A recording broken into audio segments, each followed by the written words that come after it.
I need to tell you a story about how the most transformative insights sometimes arrive disguised as routine continuing education. It was a typical busy week. I was behind on my continuing education credits. You know how it is.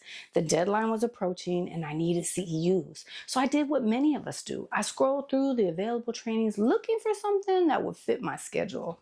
Internal Family Systems, the listing said. I heard the name before. I knew it was something about parts.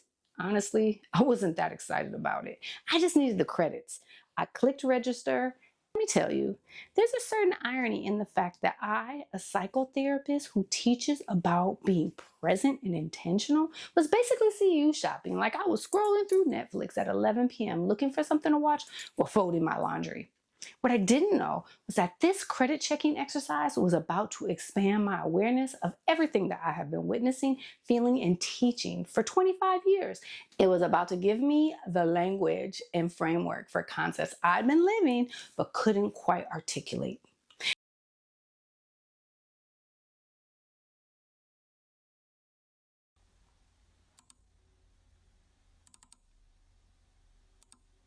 About 20 minutes into that training, I had one of those moments. You know the ones I'm talking about. When something you've been seeing suddenly has a name, when the implicit becomes explicit. The instructor was describing the IFS model, and I felt this recognition in my body, not in my head, in my body. This visceral sense of, this is what I've been observing all along. This is what I've been working with. I just didn't have the language for it. See, I've been a systems thinker since the beginning of my career.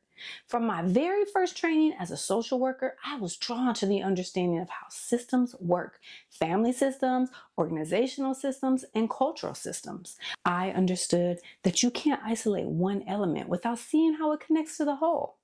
That change in one part of a system ripples through the entire structure. That symptoms aren't just individual problems, they're often systemic expressions. Here's what became clear in that training. I'd been observing internal system dynamics in my clients and in the leaders I coached for years.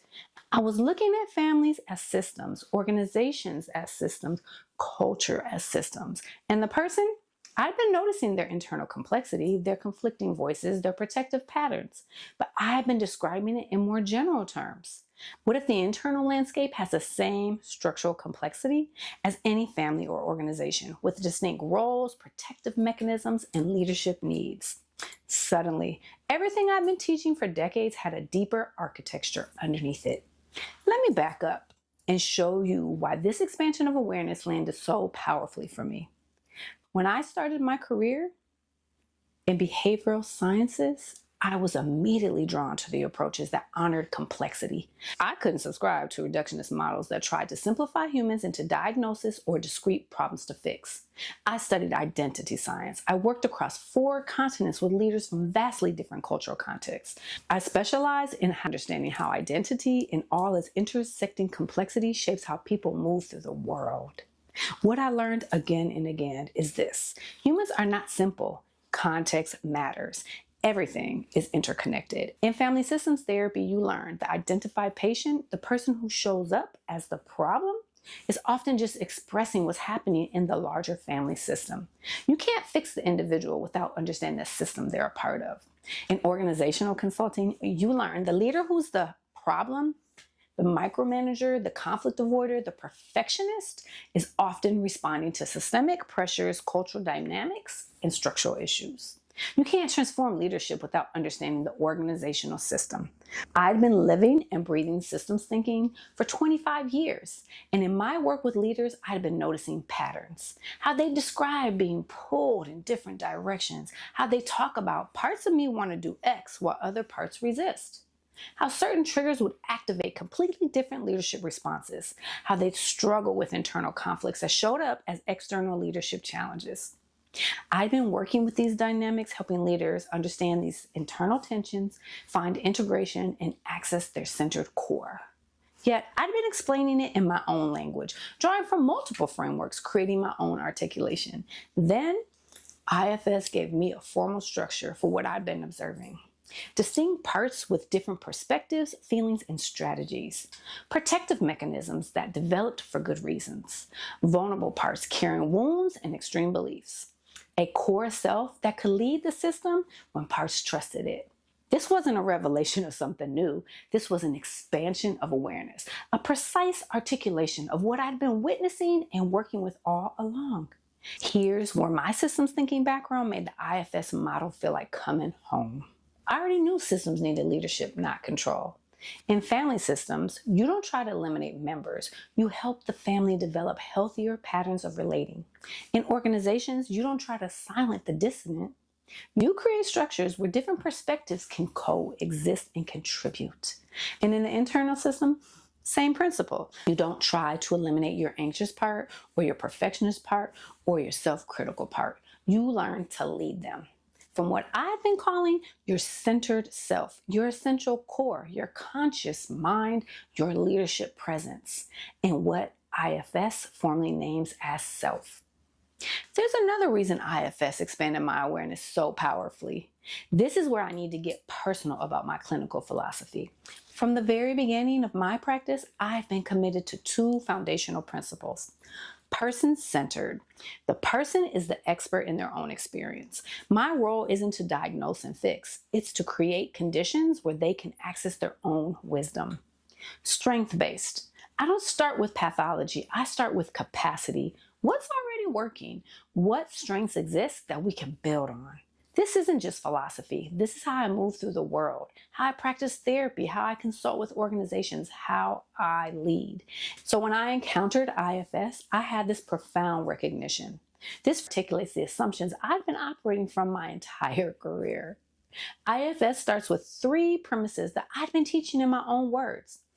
Premise 1, you already have everything you need inside you. I'd always worked from the belief that people have their own wisdom, their own answers, and my job was helping them access it. IFS calls this self. I've been calling this various things: your core, your conscious mind, your essence, your leadership present. Yet the principle is the same. The work isn't importing something from the outside in. It's accessing what's already there. Premise 2, every protective pattern developed for a good reason. In my work with leaders, I always approach challenging behaviors with curiosity rather than judgment. The micromanaging, the people-pleasing, the perfectionism. I never see these as pathology. I see them as adaptive strategies that make sense given their experiences. These are parts with positive intentions, using strategies that worked in the past, but not necessarily today. Premise 3, the goal isn't elimination, it's integration. I don't attempt to help leaders get rid of aspects of themselves.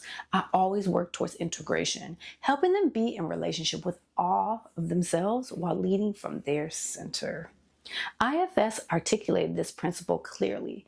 You're learning to lead multiplicity, to conduct a symphony rather than silence the instruments. So IFS didn't change my approach. It offers a language for what I'd always believed but had been explaining through my own synthesis. People aren't broken. Systems are complex, and with the right kind of leadership, internal leadership transformation is not only possible, it's natural. So there I was, in this training, getting my CEUs and experiencing profound expansion of awareness. Here's where it gets even more interesting.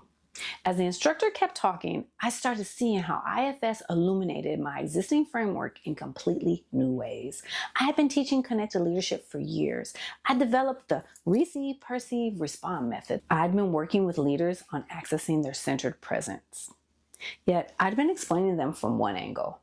IFS gave me another powerful lens, another way to articulate why my framework works and how the mechanics operate. Everything I've been teaching about leadership, the 3 pillars of connected leadership, the RPR method, the importance of self-awareness as the foundation of organizational transformation, suddenly had an internal architecture that IFS made visible. This isn't replacing my work. It's illuminating the mechanisms underneath it, giving me additional language to explain what I'd been observing, expanding my awareness of the internal dynamics at play. Here's what I couldn't quite articulate initially. why my framework had been creating transformation even before I understood IFS language. What was the mechanism that was already operating? Then it hit me. About 40 minutes into that training, the instructor said something about the relationship between external leadership patterns and internal parts dynamics. I realized every single leadership challenge I've been working with for 25 years, the micromanaging, the people pleasing, the perfectionism, the burnout, I've been addressing these as internal system dynamics without having formal IF language for it. The leaders who transformed most deeply through my framework, they were the ones who were somehow intuitively accessing what IFS calls self. Leaders who struggled, they were stuck in what IFS would call parts-led patterns, without the awareness that these were distinct protective strategies running their leadership. Here's what I need you to understand, and this is the foundation for everything we're about to explore. When I began mapping the 3 pillars of my framework for connected leadership into the IFS framework, IFS gave me an additional powerful way to explain what was happening in my work. Each pillar wasn't just addressing a leadership issue. Each pillar was working with a specific internal dynamic that I had been addressing intuitively, but now I could articulate it systemically. This expanded awareness explains why some leaders transform and others just cycle through the same patterns, despite trying everything. The ones who transform, they're doing that internal work. Whether they name it as IFS or not, they're shifting their relationship with their internal system. They're accessing what I call centered leadership and what IFS calls self-leadership. The ones who keep cycling and cycling, they're trying to change behaviors without addressing the internal system dynamics driving those behaviors. I'm going to show you exactly how this illumination works. I'm going to reveal how IFS offers another way to understand and explain the internal dynamics underneath my 3 pillars.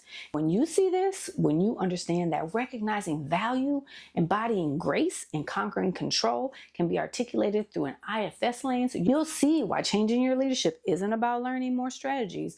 It's about expanding your awareness of internal systems and learning to lead yourself differently. Stay with me. This is where multiple frameworks converge and create a deeper understanding.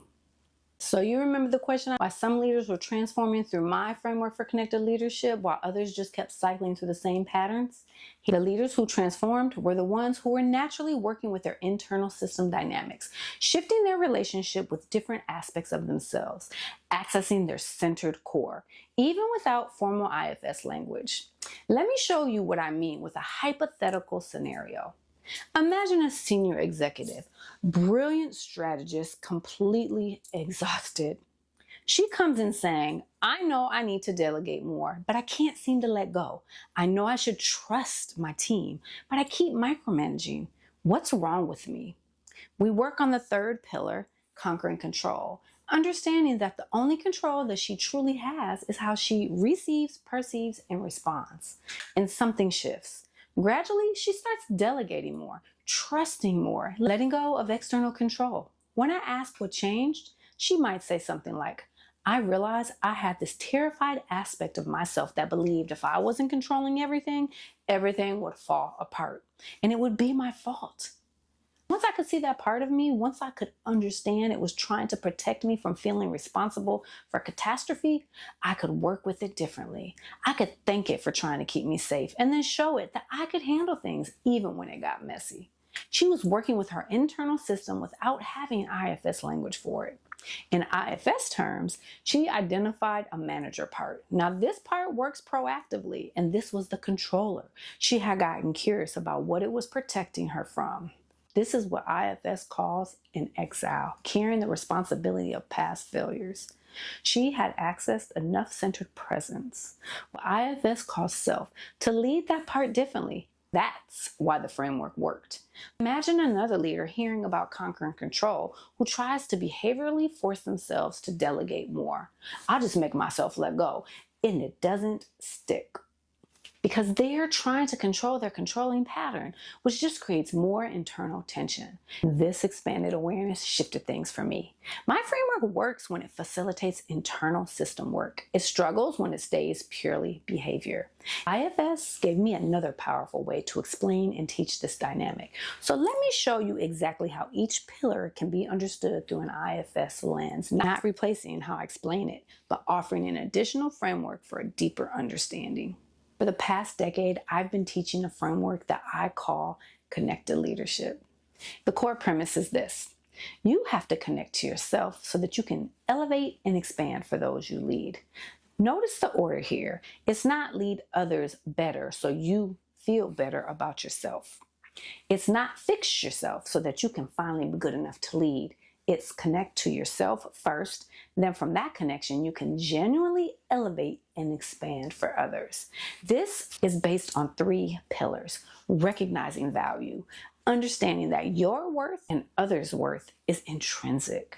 It's not conditional on performance or approval. Embodying grace, holding space for both excellence and humanity, for both high standards and deep compassion. Conquering control, releasing the illusion of external control and focusing on the only control you truly have: how you receive, perceive, and respond. Now, I'd been teaching these 3 pillars for years.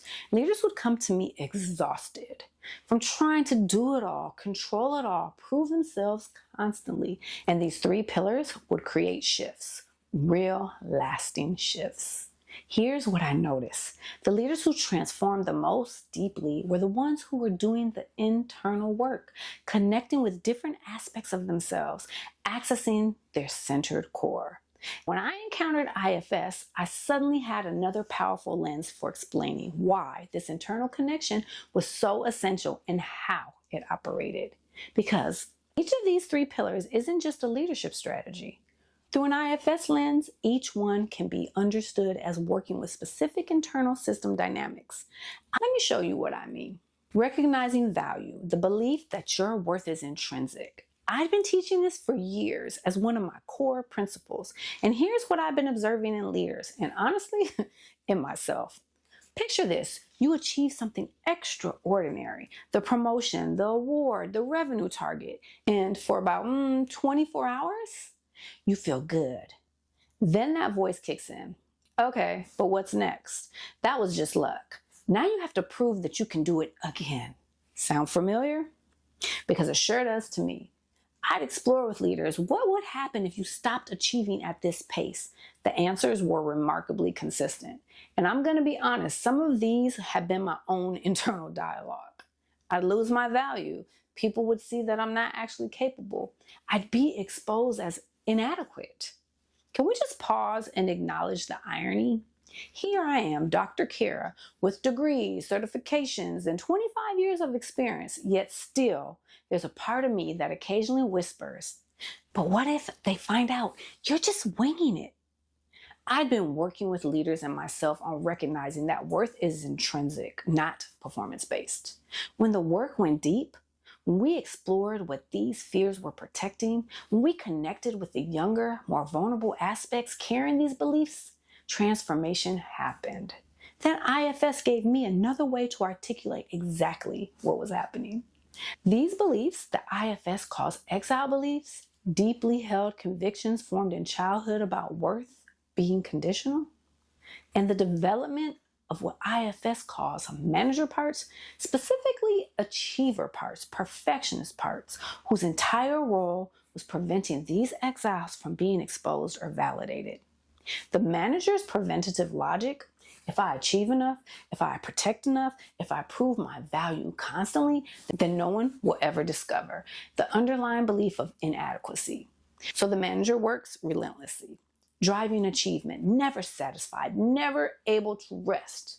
Whew, let me tell you, when I learned this, I had a moment of recognition about my own achiever manager. This part that had me working across 4 continents, building a practice, writing a book, creating programs, all absolutely meaningful work, but also some of it was proving something. I've been helping leaders connect with these protective patterns, understand their positive intention, explore what they were guarding against, access their centered core to lead those patterns differently. You can't cognitively override beliefs about conditional worth. You have to work with the internal system organized around these beliefs. The process I've been facilitating: recognize the achieving, performing pattern. IFS, identify manager parts. Understand what it's protecting against. IFS, understand the manager's protective role. Connect to the underlying wound. IFS, work with the exiles. Lead from your centered core. Lead from self. IFS didn't change my approach. When leaders do this work, whether they use IFS language or not, recognizing value shifts from a concept to lived reality. They can finally rest. They can finally receive appreciation. They can value themselves and others for being, not just doing. And yes, I'm still practicing this one daily, sometimes hourly, because that's the work. This is how IFS illuminates the pillar: embodying grace. This is the capacity to hold both excellence and humanity simultaneously. I've been teaching this as the leadership tightrope. Here's what I've been observing. Leaders oscillate between extremes, either demanding perfectionism, harsh, no room for humanity, or vulnerability. The overly accommodating, unable to maintain standards, afraid of being too demanding. Can I just tell you, I've done both. Sometimes in the same meeting. I remember once, and this is a moment of radical honesty here, I was leading a team project. My perfectionist came out full force. I gave feedback that was technically accurate, but emotionally brutal. I watched this person's face just fall. My inner compassionate part activated with vengeance. Oh my goodness, you just crushed them. You are a terrible leader. Quick, fix it. And I swung into the other extreme, backing off everything I'd said, softening it to the point where the feedback became meaningless. The person left that conversation confused. I left exhausted. Neither of us knew what had actually happened. This is the oscillation. Excellence or humanity, standards or compassion, never both simultaneously. I've been working with leaders and myself to access what I call centered leadership, the quality of presence that can hold complexity, that can be both strong and tender, both clear and compassionate. Then IFS gave me another framework for understanding exactly why this oscillation happens and how to work with it. When what IFS calls a perfectionist manager runs leadership, it operates from high standards of keep me safe. Excellence equals protection from criticism.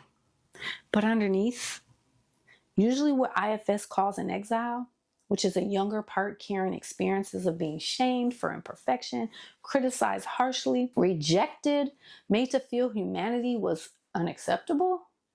The perfectionist protects against ever feeling that shame again. Then we try to maintain those harsh standards. Another protective aspect may activate what IFS might call a compassionate protector or a people pleaser, saying, this is cruel. We're recreating the harm done to us. We need to be gentler. So we swing into the opposite extreme. Grace isn't about choosing between standards and compassion. It's about leading from what I call centered presence, what IFS calls self, which naturally holds both. I've been helping leaders access this centered presence and practicing it myself with varying degrees of success, I should add.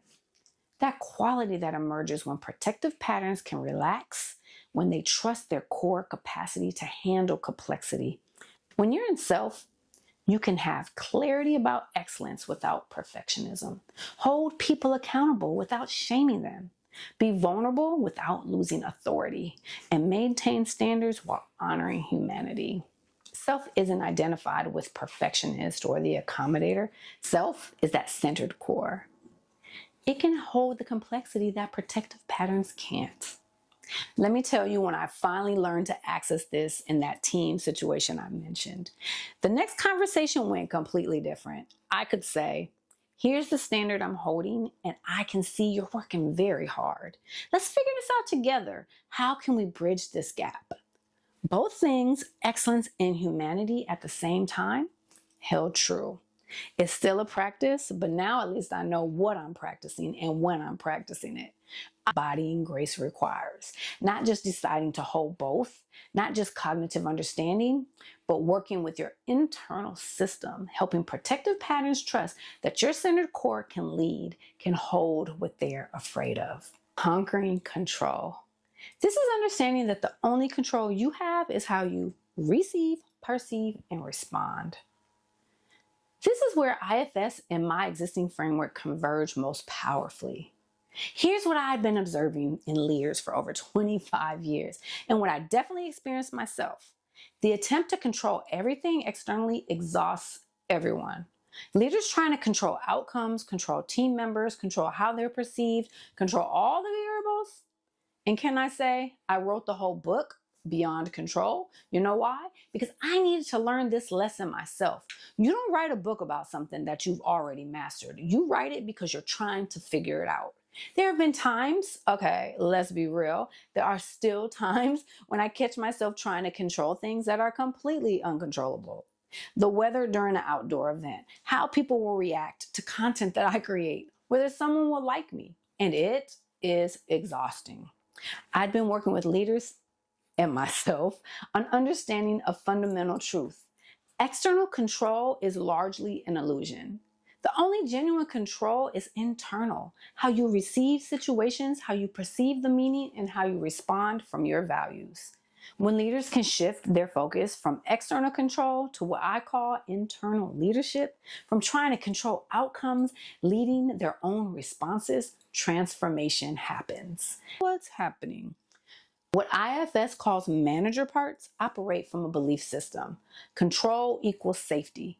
If I manage all variables, I can prevent pain. These patterns learned often early that chaos is dangerous.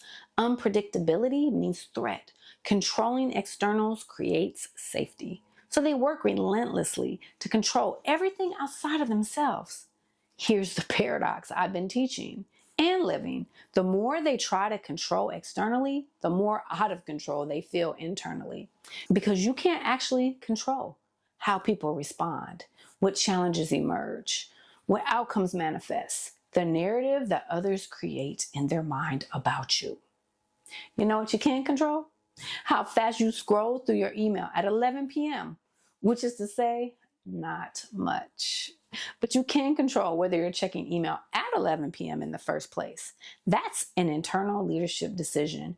You can only truly control your internal system, how you lead yourself. When leaders shift from trying to control externally to leading their internal system from self, their need for external controls drops dramatically. Now they trust whatever happens externally, I can handle internally. My centered core can lead my internal responses. I don't need to control the outside world to feel safe inside. IFS articulated as lead your parts from self rather than trying to control the external world from protective parts. Different language, same transformation, same ongoing practice for me. This is conquering control, and IFS gives me another powerful way to explain the internal dynamics at play. This is the next level of expanded awareness. There's probably an aspect of yourself that's been running your leadership for a long time, probably your entire career. For some of you, it's what IFS calls perfectionist manager. The pattern believes leadership means never making mistakes, always having the answers, and being beyond criticism. For others, it's a people-pleasing pattern. That aspect believes leadership means making everyone happy, avoiding conflict, being universally liked. For others, it's a controlling pattern. That part believes leadership means managing every detail, preventing all risk, and maintaining total oversight. And these patterns have been doing their best. They've gotten you results. They've kept you safe, according to their definition. Yet they're exhausted. And if you're honest, so are you. Because these protective patterns weren't designed to lead you your whole life. They were designed to protect you in specific situations. Yet, they've been operating as the primary leader of your internal system, and they are overwhelmed. What they need, what your entire system needs, is a different kind of leadership. what I've been calling centered presence or essential core, what IFS formally names as self. Here's the challenge. Most leaders don't have clear awareness of what this centered presence actually is or how to access it reliably under pressure. They've heard words like authenticity and presence and groundedness, but they don't know how to consciously shift into that state. So I'm introducing you to self, what IFS offers as another way to understand and articulate it, this centered leadership presence. I'm going to show you the specific qualities that define self-leadership. I'm going to teach you a practice I use with every single leader I work with and with myself pretty much daily, a practice I call the text message metaphor that will help you access this centered presence in real time. Because understanding that you have an internal system with different patterns is valuable. Yet learning to lead from that system, from your centered core, that's transformation. All right, so I left you with this idea that there's probably a protective pattern that's been running your leadership, your perfectionism, your people pleasing, your controlling. And I said these patterns need a different kind of leadership, what I call centered presence, what IFS names as self. Here's the deal. This centered presence is already in you. You don't have to create it, develop it, earn it, or become worthy of it. It's not something you achieve after enough therapy or meditation or leadership training. This is your essential nature. It's there when protective patterns relax. Here's what I realized when IFS expanded my awareness. Every moment in my leadership when I'd felt truly present, truly clear, truly grounded, that was what IFS calls self. Every moment when I could hold complexity without getting reactive, every moment when I could receive hard feedback without defensiveness, which, let me be honest, is still a work in progress some days, every moment when I could lead both with strength and compassion, I'd been accessing this centered presence my whole career. I'd been helping leaders access it. I just had various ways of describing it. In IFS, self is not a part or a pattern. Self is your core essence. The you, beneath all the protective strategies, beneath all the wounds, beneath all the adaptive behaviors. And self has qualities that naturally emerge when protective patterns relax and step back. IFS identifies what they call the 8 C's of self-leadership. Calmness. This is a settled nervous system, even in intensity. Clarity, the ability to see without distortion. Curiosity, genuine interest rather than judgment. Compassion, warmth towards yourself and others. Confidence, a grounded sense of capability. Courage, willingness to face what's difficult. Creativity, access to new possibilities. Connectedness, a sense of belonging to something larger. When I first encountered these 8 C's in that training, I literally wrote in my notes, this is what I've been trying to teach. Because I've been teaching leaders about presence, about groundedness, about the qualities of transformational leadership, just using different frameworks and language. And here was IFS giving me another precise map. These qualities aren't things you develop through effort. They're what emerges when you're in the centered core of what IFS calls self. Let me translate this into leadership language. Think about that moment when you've been your absolute best as a leader, not performing, not trying, just present and effective. Maybe it was a difficult conversation that went surprisingly well, or a crisis where you felt completely grounded despite the chaos, or a moment giving feedback that was both honest and kind. In that moment, you probably weren't thinking, okay, now I need to activate my calmness. Let me deploy some curiosity. Time to be compassionate. No, these qualities just emerge naturally. That is self. I can tell you from my own experience, when I'm in self, leadership feels completely different. There's a quality of flow, of groundedness, of I've got this, even though I don't know exactly what's going to happen next.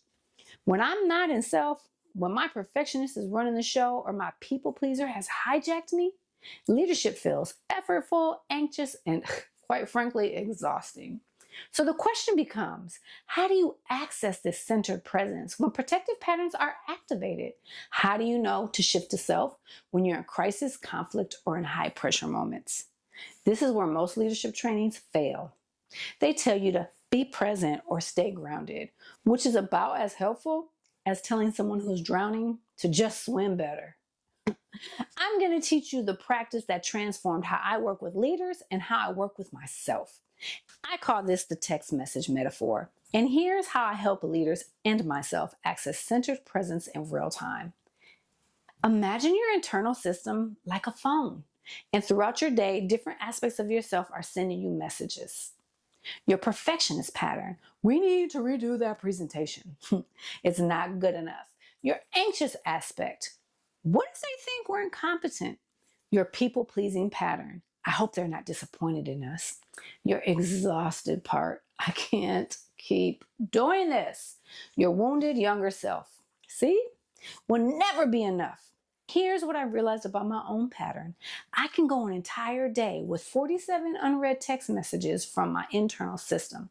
I'm making decisions, leading meetings, giving feedback, all while basically having my internal phone on do not disturb.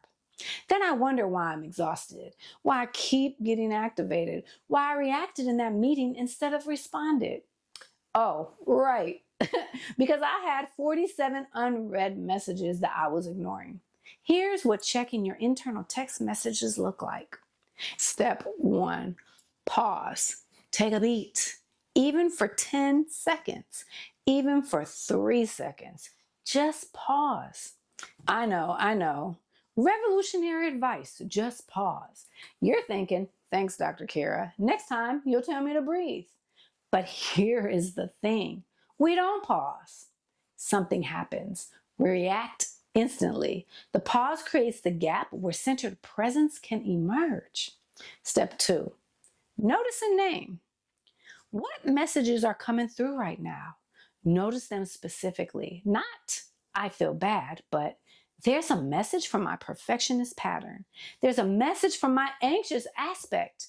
Use somatic awareness. This is something I've always taught in practice. For example, right now as I'm recording this, I'm noticing a slight tension in my shoulders, and that's my perfectionist sending a message. Are you explaining this clearly enough? What if people don't get it? See? Even talking about checking messages, there's a message. It's the messages all the way down. Name what you're noticing. There's my perfectionist. There's my controller. There's my people pleaser. This simple act of noticing and naming creates separation. You're not the pattern, you're noticing the pattern. That separation allows centered presence to emerge. It allows you to move from being the subject to holding what you're experiencing as an object. Step 3, receive. Receive these messages without acting on them immediately. You're not suppressing them. I shouldn't feel bad this way. Bad perfectionist, go away. You're not indulging them. You're right. This is terrible. Everything is terrible. Let's panic. You're receiving them. I'm getting a message from my perfectionist pattern. I hear it. I'm receiving that it's present. This is what I've always taught about the first component of my RPR method, receiving what it is without immediately controlling or fixing. Step 4, ask key questions. How do I feel towards this pattern? This question checks, are you in centered presence or are you blended with another protective pattern? So when my perfectionist sends the message about this video and I check, how do I feel towards my perfectionist? If I notice irritation, there you go again, never satisfied. That's my inner critic responding. That's another pattern. If I notice fear, oh no, what if the perfectionist is right? That's probably an anxious pattern responding. But if I can access even a shred of curiosity, I wonder what my perfectionist is worried about. That's closer to self. So you ask that critical, scared, annoyed pattern, would you be willing to just step back just a little so I can be curious about this other pattern? Step 5. When patterns step back, centered presence emerges. When protective patterns step back even slightly, your centered presence self is just there. You don't need to create it. You don't need to become it. It emerges when patterns make space. From this centered presence, you can actually read the message. What is this platform trying to tell me? What is it protecting me from? When I ask my perfectionist this, I often get, I'm trying to protect you from looking incompetent, from being criticized, from that feeling when you were younger and got harsh feedback. And then I can respond from myself. Thank you for trying to protect me. I appreciate that. And I've got this. We can do good work without being perfect. This is checking your internal text messages. This is accessing centered presence, what IFS calls self in real time.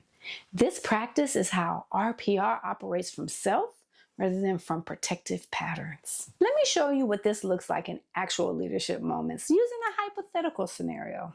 Receiving critical feedback. Picture this. You're in a meeting, your boss says, I'm concerned about your leadership approach. I'm hearing feedback that your style is creating problems with team morale. Internal messages might activate your perfectionist. Your perfectionist? Oh my goodness, I'm failing.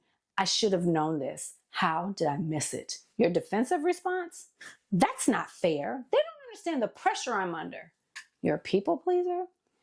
They're so disappointed in me. I've let them down. Your vulnerable core? See, I'm not good enough. I knew I wasn't cut out for this. If you're not checking messages, if you're just letting protective patterns drive you, you might get defensive immediately, collapse into self-criticism, over-apologize and accommodate, disassociate or shut down. I've done all of these, sometimes in the same conversation. It's like a defensive pattern world tour. But if you check your internal text messages, okay, multiple patterns just activated. I feel heat in my face. That's probably my defensive response. There's that sinking feeling. That's my vulnerable core getting triggered. There's the voice saying, I should have known. That's my perfectionist. How do I feel towards these patterns? Notice, I feel frustrated with them for activating so strongly. Okay, that's another pattern. Probably my inner critic. Can that critic step back so I can be curious about these other patterns? Centered presence then emerges. From this centered core, you can receive the feedback without collapsing or defending. You can perceive what's valid in feedback without making it mean you're worthless, and respond with openness. Thank you for letting me know. I want to understand more about what you're hearing. This is important feedback. Notice the difference. Protective pattern-led, reactive, defensive, escalating. Centered presence-led, self-led. Present, open, generative. This feedback is the same. The outcome is completely different. And let me be clear. This doesn't mean that you're going to always get it right. Sometimes I still get defensive. Sometimes my perfectionist still hijacks the conversation. But however, now I at least know what's happening. I can notice it faster. I can recover more quickly. This is what IFS helped me articulate more precisely. The difference between parts-led and self-led responses, or what I've been teaching as protective pattern-driven versus centered presence-driven leadership. So now you know about self, about centered presence, and about how to access it using the text message practice. Here's what I haven't fully explained yet. And this expanded awareness is critical. Your centered presence self can lead, but protective patterns won't automatically step back just because you understand this concept. Trust me on this.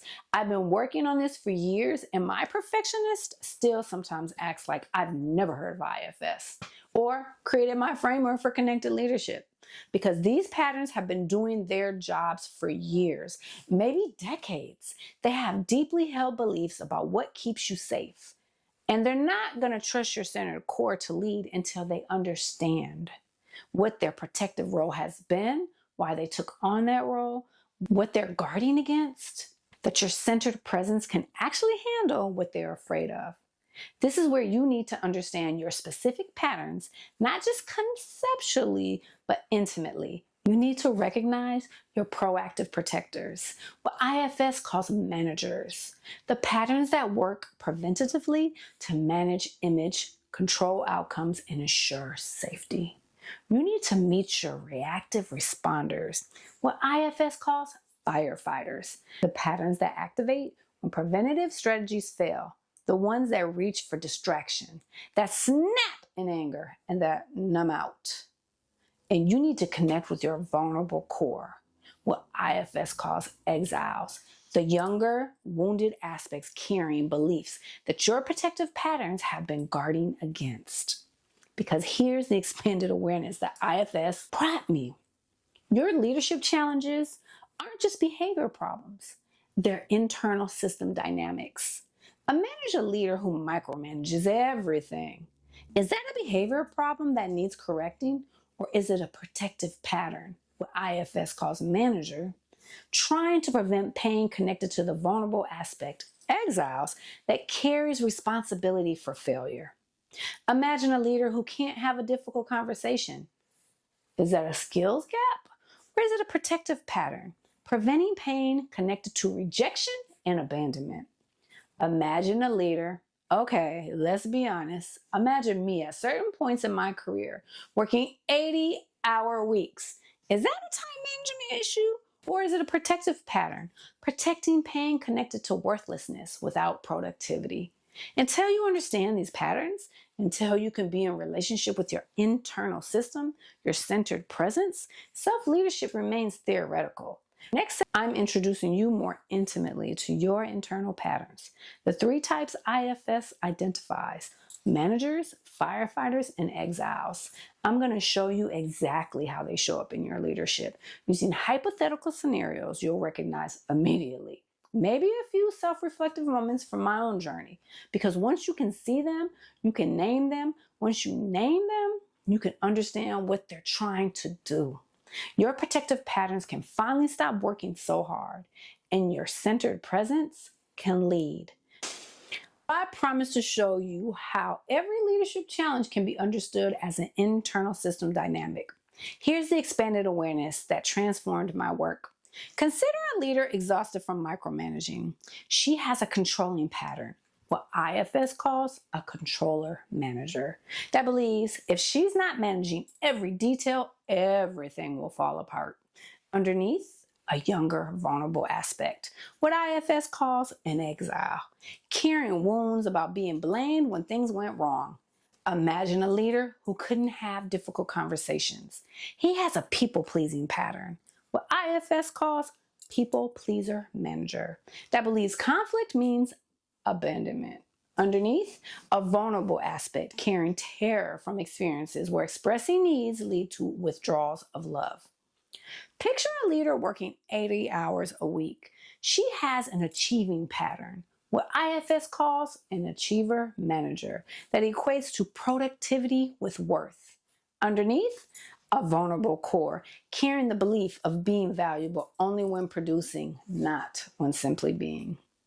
I'd been observing these dynamics and working with them for years, and living some of them myself. IFS gave me precise language to articulate what I'd been seeing and experiencing. Every single pattern was an internal system dynamic. When we could work with these patterns, when we could help protective strategies understand what they're guarding, help reactive responses know what they didn't have to rescue so urgently, help vulnerable aspects heal the wounds they carried, leadership patterns shifted naturally. Not through willpower, but through internal awareness and relationship. IFS gave me another framework for explaining what I'd been facilitating and practicing in my own life. Let me show you each of the patterns through this IFS lens. Managers are proactive, protective patterns you probably recognize most immediately in leadership. They're patterns that can keep you working late to make everything perfect, have you checking email constantly, drive you to prepare obsessively, push you to achieve relentlessly. make you people please to ensure harmony, keep you controlling details to prevent chaos. I've been working with these patterns my whole career. IFS research shows managers develop early in childhood. When a child learns that behaviors earn safety, love, or approval, they form as adaptive responses to a caregiver's expectations and environmental demands. So imagine a child that learns perfect performance equals parental approval. That manager pattern develops. If I'm flawless, I'm safe. Or picture a child in an environment where needs feel burdensome. That people-pleasing pattern forms. If everyone likes me, I won't be abandoned. Or consider a child experiencing chaos or unpredictability. That controlling pattern emerges. If I manage everything, I can prevent catastrophe. These strategies worked. They protected you in environments where you needed protection. The challenge? They're still operating with the same strategies. And let me tell you about my own perfectionist pattern. Oh, she's been a committed worker. Been on the job since I was about 7 years old, I think. I remember being that kid who would erase and rewrite homework until I thought it was perfect, who would practice presentations until every word was flawless, who believed that good enough was just a euphemism for lazy. Here's the thing, this pattern got me results. A PhD, a private practice, speaking engagements, high-level positions, the list goes on. So why would my perfectionist retire? She got evidence that her strategy works. In leadership, when these protective patterns run unchecked, they create perfectionism that exhausts you and your team. People-pleasing that erodes clear boundaries. Micromanagement that disempowers others. Achievement addiction that makes rest impossible. Criticism that creates shame-based cultures. Picture a leader preparing for a big presentation. The perfectionist pattern is activated. They revise the slides 15 times. They practice until 2 a.m. They're exhausted before they even walk into the room. And their team? They've learned that nothing will be good enough without multiple revisions, so they disengage. They do minimum work knowing their leader, they're going to redo it anyway. Now imagine that same leader checking their internal text messages before the presentation. Oh, there's my perfectionist. It's sending a strong message. This has to be flawless or they'll see you as a fraud. How do I feel towards my perfectionist? Okay, that's my inner critic. Can you step back so I can be curious about my perfectionist? From self. What are you afraid will happen if this presentation isn't perfect? And the perfectionist might show an image or a feeling from childhood or in your younger years. Maybe being criticized, maybe being rejected or judged. Perhaps this could look like criticism from a teacher, being compared to a sibling, maybe learning that mistakes mean disapproval. Thank you for trying to protect me from that feeling. I appreciate how hard you've been working all these years. And I want you to know, I'm an adult now. I can handle feedback differently. We can do excellent work without it needing to be perfect. Something shifts. The perfectionist doesn't disappear, but it relaxes just a little. The presentation goes well, not perfectly, and that's enough. This is the work, not eliminating the protective patterns, but understanding them, appreciating them, and updating their role. What IFS calls firefighters, these are reactive protective patterns. They show up as checking your phone compulsively, explosive anger when triggered, numbing behaviors, emotional shutdown, creating drama, escaping into distraction. Leaders often judge themselves harshly for these patterns. Why can't I control this? What's wrong with me? And can I just say, I have been there. I have been a firefighter that reaches for my phone when things get emotionally tense. I have been in a difficult conversation and suddenly I have this overwhelming urge to just check this one email real quick. Spoiler alert, it's not about the email. It's about getting away from the feeling. These aren't moral failures, they're emergency response patterns. Firefighters activate when exiles are triggered or managers fail to maintain control. And their job is to extinguish intense pain by any means necessary. Here's how this works. Picture a leader in a meeting. Someone challenges their decision publicly. This triggers a vulnerable aspect, what IFS calls an exile. See, I'm not good enough. Everyone's going to see I'm incompetent. Preventative patterns. This is what we're trying to prevent. And before conscious processing, a reactive pattern deploys, maybe anger. How dare they question me in front of everyone? Maybe phone grabbing, the urgent need to check an email, anything to escape that feeling. Maybe shut down, emotional disconnection, going blank. The reactive pattern's job, get us away from this pain now.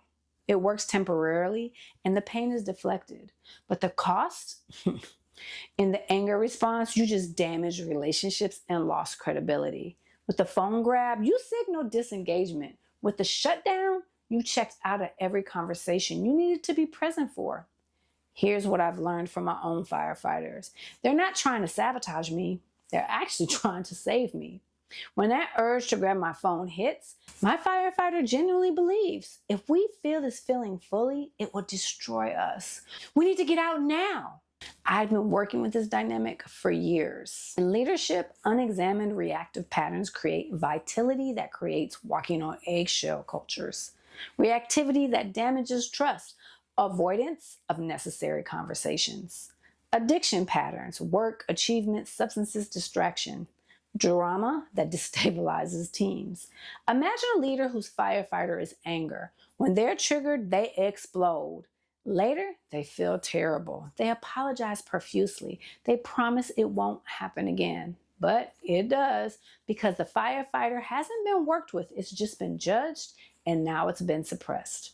Now imagine that same leader learning to notice the firefighter activating, the physical sensation, the heat rising, the energy surge, the urge to snap. There's my firefighter wanting to activate. What vulnerability is it trying to protect me from? Often, there's a younger, wounded part underneath the feeling. Inadequate, exposed, ashamed. Thank you, firefighter, for trying to protect me from what I'm feeling. And I want you to know I can be with this discomfort. I can handle this feeling without needing to escape or discharge it. We are safe. The firefighter can start to relax, trust builds. The reactive pattern doesn't need to work so hard. What IFS calls exiles. These are the vulnerable aspects most leaders do not want to look at. These are the vulnerable aspects I didn't want to look at for a really long time. They hold deep inadequacy feelings, rejection or abandonment experiences, shame about who you are, terror about being exposed, beliefs like, I'm not enough, I'm unlovable, I don't matter. IFS calls them exiles because the system has locked them away. Your protective patterns have been working for years to ensure that these vulnerable aspects never surface. I've been working with these vulnerable aspects my entire career and have faced my own. Here's what I can tell you from personal experience. These vulnerable aspects leak. They leak when feedback touches an old wound, when success doesn't fill the expected void. Achievement doesn't create the anticipated wholeness. Certain situations echo childhood experiences. I'll give you an example from my own life.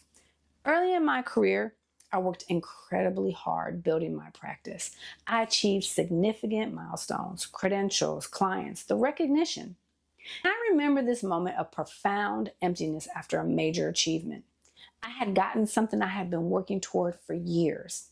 Instead of feeling whole and validated, I felt nothing, just empty.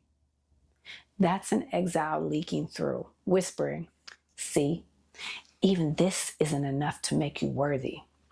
This is why leadership challenges are often connected to those vulnerable aspects. Consider a leader who micromanages everything. Probably has a vulnerable aspect believing, if I'm not in control, everything fails and falls apart, and it's my fault. Imagine a leader who can't delegate. Probably has a vulnerable aspect learned. I can only rely on me. Others will definitely let me down. Or picture a leader who works relentlessly. Probably has a vulnerable aspect that they're carrying. such as my value is conditional on productivity. Your protective patterns have been guarding these vulnerable aspects, but that protection kept them frozen in time, still believing these extreme things are true. The transformational work is helping these vulnerable aspects know they're not alone anymore. They're safe. What happened then, it's not happening now. They're valuable not because of what they do, but because of who they are. This is unburdening. I've been calling it healing, integration, reconnection. IFS calls it unburdening. And I can tell you from my own ongoing work with my exiles, this is deep, tender, and profound work. It's the work of connecting with the 7-year-old who learned that love felt conditional on performance, of letting her know she's valuable for just being, of showing her that adult Dr. Kira can protect herself now. She doesn't have to protect herself anymore. Different language, same profound transformation. When vulnerable aspects are healed, protective patterns can relax. Reactive patterns can rest. Centered presence can lead. This is the deepest level of transformation. And trust me, I'm still practicing and working on this in my own life. So here you have it, the complete map through an IFS lens. Managers, proactive protective patterns. Firefighters, reactive protective patterns. Exiles, vulnerable aspects carrying wounds. Self, your centered presence, which is capable of leading all of them. And you understand how each can show up in your leadership and in mine. I discovered how IFS offers another powerful lens for understanding and explaining my receive, perceive, respond method. And I need you to know, RPR isn't just another leadership method. It's how you practice centered presence leadership, self-leadership, in actual moments where protective patterns are activated. It's the practice that integrates everything. It helps you lead yourself so you can lead others. Internal awareness is critical for external impact. This is where multiple frameworks can converge and create a practical transformation. I'm bringing 25 years of practice, lived experience with my own ongoing internal work and sharing IFS language to come together so that you have something immediately to use. I hope this is helpful, and I look forward to providing you more support as we navigate the way forward with connected leadership.